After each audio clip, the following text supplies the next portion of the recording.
जोहार नमस्कार आप सबों को और मेरे YouTube चैनल में आप सबों का बहुत बहुत स्वागत है। आज हम लोग झारखंड के 18 प्रमुख किलों के बारे में जानकारी हासिल करेंगे, जिसमें कुछ प्राचीन किले हैं और कुछ आधुनिक काल में बने हैं और ये आपके एग्ज़ाम के दृष्टिकोण से बहुत ही महत्वपूर्ण है और इससे सवाल आते ही हैं। तो चलिए शुरू करते हैं। पहला किला है पलामू का किला, जो अभी लातेहार जिला में स्थित है। यह बेतला पार्क से कुछ ही दूर पर स्थित है। इसका निर्माण चेरोवंशी शासकों द्वारा कराया गया था। यहाँ दो किले अवस्थित हैं, जिसमें पुराने किले का निर्माण चेरोवंशी शासक प्रताप राय ने करवाया था, जो शाहजहां का समकालीन था, तथा नए किले का निर्माण चेरो राजा मेदिनी राय ने करवाया था, जो औरंगजेब के शासनकाल में बना था। तो ये क्वेश्चन आ चुका है, नए किले का निर्माण किसने कराया था? तो आपका जवाब होगा चेरो राजा मेदिनी राय ने कराया था। इस किले में स्थित मस्जिद का निर्माण सन 1661 ईस्वी में दाऊद खान ने कराया था। जब यह किला मुस्लिम शासकों के अधीन आ गया तो वहाँ पे एक मस्जिद का निर्माण 1661 ईस्वी में दाऊद खान ने कराया था। यह औरंगा नदी के तट पर स्थित है और किला उसी तट पर एक छोटी पहाड़ी पर स्थित है। इस किले का नागपुरी दरवाज़ा अत्यंत आकर्षक है। इसकी ऊंचाई 40 फीट तथा चौड़ाई 15 फीट है। यह पत्थर को काटकर बनाया गया है। चलिए हम लोग दूसरा किला देखते हैं, विश्रामपुर का किला, विश्रामपुर फोर्ट। यह भी पलामू जिले में स्थित है। इसका निर्माण चेरोवंशी शासक राजा तड़वन द्वारा कराया गया था। इस किले के निर्माण में लगभग 9 वर्ष का समय लगा था। तीसरा देखते हैं हम लोग, रोहिला फोर्ट। यह भी पलामू जिला के जपला नामक स्थान पर स्थित है। रोहिलों का किला, इसका निर्माण रोहिला सरदार मुजफ्फर खां ने कराया था। यह त्रिभुज आकार का बना हुआ किला है और इस किला की विशेषता यही है। यह किला बहुत ही छोटा है, पर यह त्रिभुज आकार का बना है और इसकी यही खासियत है। चौथा देखते हैं हम लोग, चैनपुर का किला। इसे शाहपुर भी बोलते हैं। पास में एक छोटा जगह का नाम है शाहपुर, वहाँ पर यह किला अवस्थित है। चेरो राजा मेदिनी राय ने इस किले को बनवाया था। यह शाहपुर में कोयल नदी के तट पर स्थित है और चैनपुर प्रखंड में आता है। इस किला को यहाँ के लोकल लोग चलानी किला भी कहते हैं। इस किले में चैनपुर बंगला नामक एक नए स्मारक का निर्माण कराया गया है। जब पलामू का किला अंग्रेजों के अधीन में आ गया था, तब पलामू का राजा इसी चैनपुर के किले में रहा करते थे। तेलियागढ़ का किला, यह किला साहेबगंज में स्थित है। तेलियागढ़ का किला साहेबगंज में स्थित है, जो पश्चिमी सिंहभूम में पड़ता है। राजमहल पहाड़ी के ऊपर यह किला बसा हुआ है, बना है, और इसकी विशेषता है इसे बंगाल का प्रवेश द्वार कहा जाता है। इसे बंगाल का प्रवेश द्वार कहा जाता है। चलिए हम लोग अगला किला देखते हैं, पंचकोट किला। पंचकोट किला पंचेत पहाड़ या धनबाद जिला पर स्थित है। पंचेत के गोवंशी नरेश गोमुखी द्वारा इसकी स्थापना या निर्माण किया गया था। 5 कोटों का अर्थ है दीवार से घिरे होने के कारण इसका नाम पंचकोट पड़ा। हम लोग अगला किला देखते हैं, रामगढ़ का किला। रामगढ़ के किले का निर्माण राजा सबल राय ने करवाया था। इसकी बनावट मुगल शैली से प्रभावित है और यह आज भी देखने को मिलेगा। 8वें नंबर पे हम लोग देखते हैं पद्मा का किला, जो हजारीबाग में स्थित है। इसका निर्माण रामगढ़ के राजा राम नारायण सिंह ने कराया था। फिलहाल यह किला पुलिस प्रशिक्षण केंद्र बन चुका है और यह किला अभी भी अच्छी स्थिति में देखने के लिए मिलेगा। हम अगला किला देखते हैं, बादम फोर्ट। यह भी हजारीबाग जिला में पड़ता है और इस किले का निर्माण राजा बादम सिंह ने करवाया था।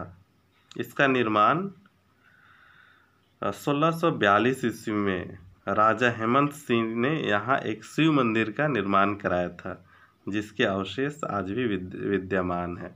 तो बादम सिंह ने इस किले का निर्माण कराया था और 1642 ईस्वी में यहाँ के राजा हेमंत सिंह ने यहाँ एक शिव मंदिर का निर्माण करवाया था, जो आज भी टूटी फूटी अवस्था में देखने को मिलेंगे। 10वां नंबर पे हम लोग देखते हैं, 10वें नंबर पर है नवरत्नगढ़ या डोयसागढ़ का किला। यह भी बहुत ही प्रसिद्ध किला है। नवरत्नगढ़ या डोयसागढ़ यह गुमला जिले में पड़ता है। यह रांची से करीब 70 किलोमीटर दूर सिसई प्रखंड में है और इसका निर्माण छोटा नागपुर के राजा दुर्जन शाह ने करवाया था। यह दुर्जन शाह ने करवाया था। यह महल कंगूरा शैली में दांतेदार परकोटों से घिरा हुआ है, मतलब दांतेदार दीवारों से घिरा हुआ है और इस महल की यही खासियत है। हम अगला देखते हैं, अगला महल पालकोट का महल। पालकोट का महल यह भी गुमला जिला में स्थित है।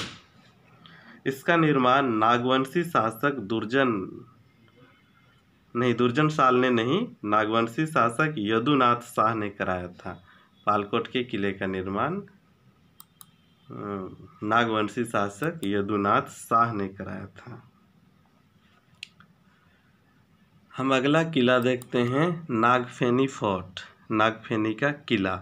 यह भी नागफेनी गुमला जिला में पड़ता है। हम रांची से गुमला जाएंगे तो सबसे पहले वहाँ एक नदी मिलेगा और नदी के पास ही वह किला मिलेगा। जैसे पुल पार करेंगे और यह किला देखने को मिलेगा। पुरातात्विक दृष्टि से इसका निर्माण समय 1704 ईस्वी अनुमानित है। अनुमान लगाया जाता है कि 1704 ईस्वी में संभवतः यह किला बना होगा। इसके अवशिष्ट दीवारों पर एक आलेख है, जिसमें पत्थर पर एक राजा और 7 रानियों तथा एक कुत्ते का चित्र अंकित है और यही इस किला की खासियत है। 13वें नंबर पर हम लोग देखते हैं जयंतगढ़ का किला। जयंतगढ़ यह पश्चिमी सिंहभूम में पड़ता है। यह बैतरणी नदी के किनारे अवस्थित है। इसका निर्माण पोरहाट नरेश काला अर्जुन सिंह ने कराया था। 14वें नंबर पर हम लोग देखते हैं जगन्नाथ का किला। यह पोरहाट जिला में पड़ता है, पश्चिमी सिंहभूम के पोरहाट जिला में पड़ता है। इस किले का निर्माण पोरहाट वंश के राजा जगन्नाथ सिंह ने करवाया था, इसलिए इसे जगन्नाथ किला कहा जाता है। 15वें नंबर पे हम देखेंगे चक्रधरपुर का रजवाड़ी किला। यह पश्चिमी सिंहभूम में पड़ता है, चक्रधरपुर। इसका निर्माण राजा अर्जुन सिंह के पुत्र नरपति सिंह ने करवाया था और इसकी स्थापना करीब, इसका निर्माण 1910 से 20 के बीच में हुई, ऐसा अनुमान लगाया जाता है। इसका निर्माण राजमहल की ईंटों से कराया गया था। राजा की पुत्री शशांक मंजरी द्वारा इस किले का विक्रय कर दिया गया था। अगला किला हम लोग देखते हैं रातू का किला।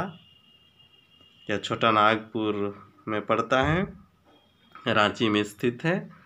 इस महल को छोटा नागपुर के महाराज उदयनाथ शाहदेव ने 1901 ईस्वी में बनवाया था। छोटा नागपुर के महाराज उदयनाथ शाहदेव ने 1901 ईस्वी में बनवाया था।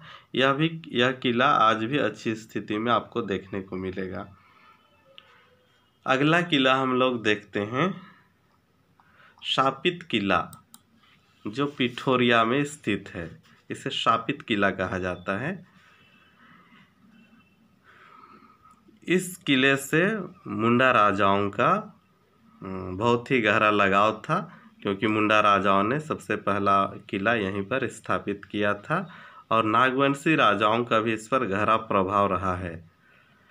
रांची से 18 किलोमीटर दूर यह स्थित है, पिठोरिया गांव में। इसका निर्माण राजा जगतपाल सिंह ने करवाया था। हर साल इस किले पर बिजली गिरती है और यह खंडहर बन चुका है, इसलिए इसे शापित किला कहते हैं। किसी वजह से इस पर बिजली गिरती है और हर साल गिर रही है, और किले का भवन है सो टूट टूट के दीवार खत्म हो जा रहा है बिजली के गिरने से। हम लोग अगला किला देखते हैं, झरियागढ़ का महल या किला। यह भी धनबाद जिला में स्थित है। झरिया के राजाओं की प्रारंभिक राजधानी यहीं थी, जिसे बाद में कतरासगढ़ स्थानांतरित कर दिया गया। और इस किला को किसने बनाया, इसकी जानकारी स्पष्ट रूप से नहीं मिलती है। तो आज के लिए इतना ही। उम्मीद है आप लोगों को अच्छा लगा और समझ में आ गया होगा। हमने 18 किलों के बारे में अभी देख लिया और जान लिया है। तो आप सबों को थैंक यू।